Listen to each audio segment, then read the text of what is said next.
Assalamualaikum semuanya, kembali lagi dengan saya Nabila Septiani Putri. Kali ini saya akan melanjutkan video yang pertama, yaitu tentang apa sih hubungannya matematika dengan COVID-19.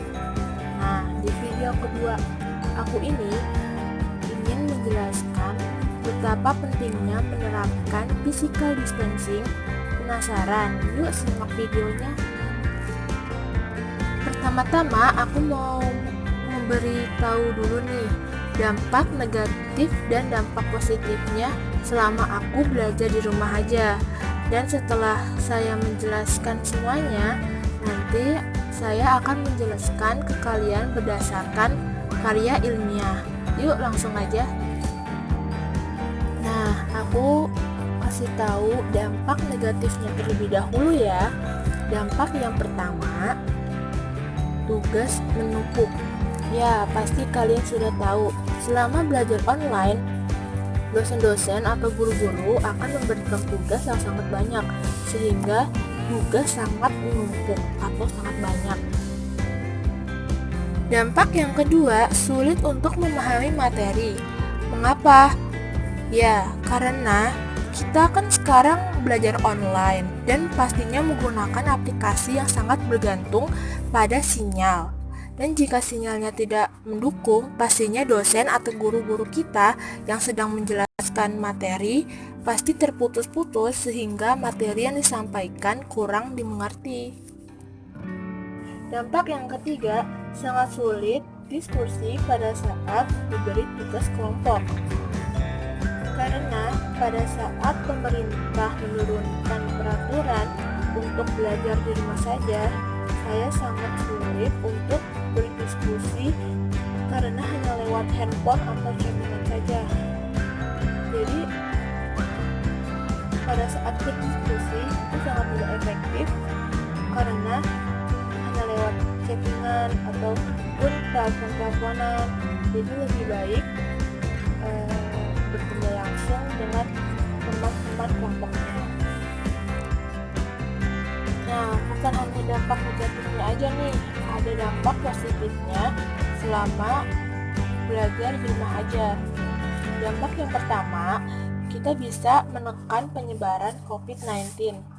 Selama kita berada di rumah saja atau belajar di rumah, itu sangat membantu pemerintah untuk menurunkan angka penyebaran COVID-19.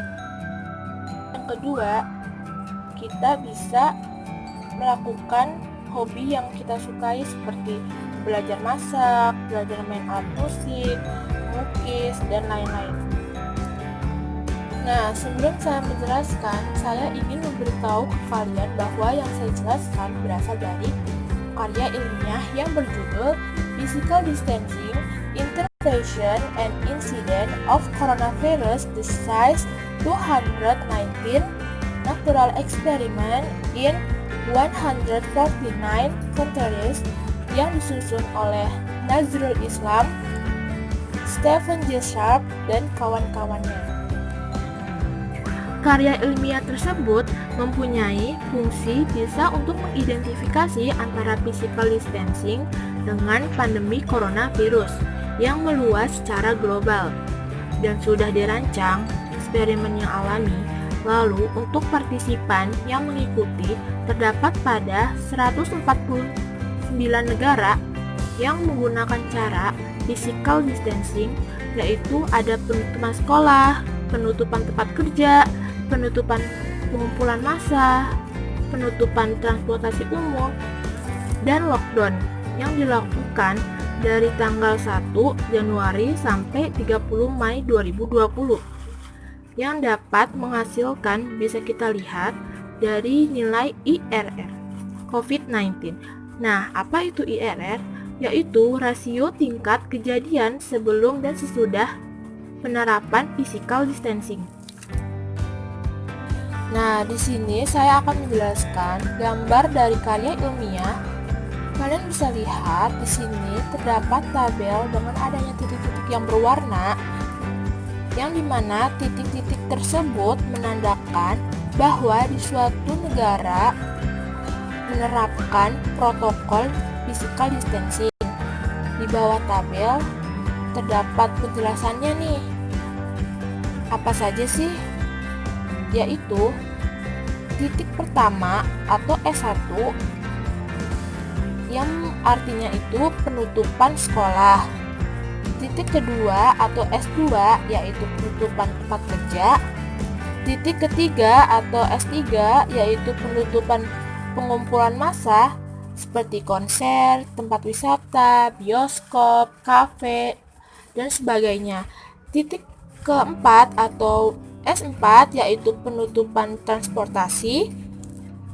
Dan titik kelima atau S5 yaitu lockdown.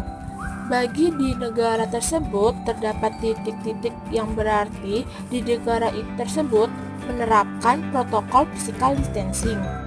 Dan jika di negara tersebut tidak terdapat titik, yang berarti di negara tersebut tidak menerapkan salah satu physical distancing. Sebagai contoh nih ya, aku mengambil di negara Indonesia atau IND. Nah, kalian bisa lihat di negara Indonesia terdapat 5 titik, yaitu dari S1 sampai S5, yang berarti di negara Indonesia menerapkan 5-5-nya physical distancing. Yang contoh kedua, aku ngambil di negara Jepang atau bisa disingkat JPN.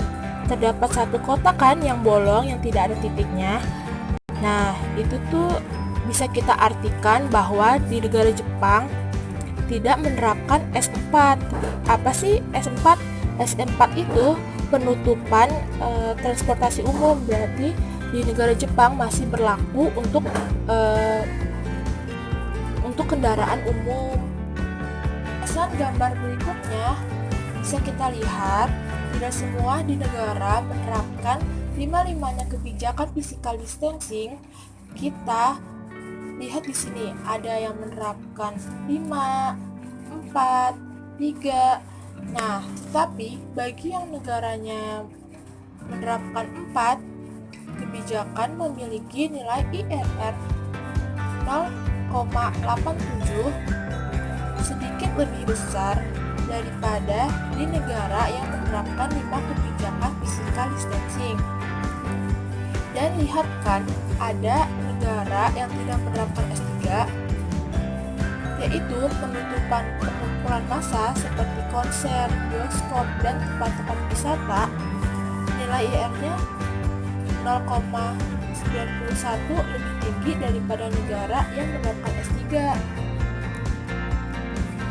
Kesimpulan dari aku, bagi kalian yang suka ngumpul-ngumpul di kafe, pergi ke tempat wisata atau sebagainya, saya berharap jangan dulu ya, karena saat kita di kafe atau di tempat wisata, pasti kan banyak pengunjung yang datang. Nah, tanpa kita sadari, disitulah angka terjadinya kenaikan angka penyebaran virus corona, sedangkan pemerintah saja mengupayakan supaya di Indonesia dapat menurunkan angka penyebaran COVID-19. Sampai sini dulu ya penjelasan dari saya. Terima kasih untuk kalian semua yang sudah nonton video aku. Semoga penjelasan aku tadi bermanfaat untuk kalian. Dan jangan lupa kita harus menerapkan physical distancing ya. Yaudah, assalamualaikum. Sampai jumpa di video aku selanjutnya.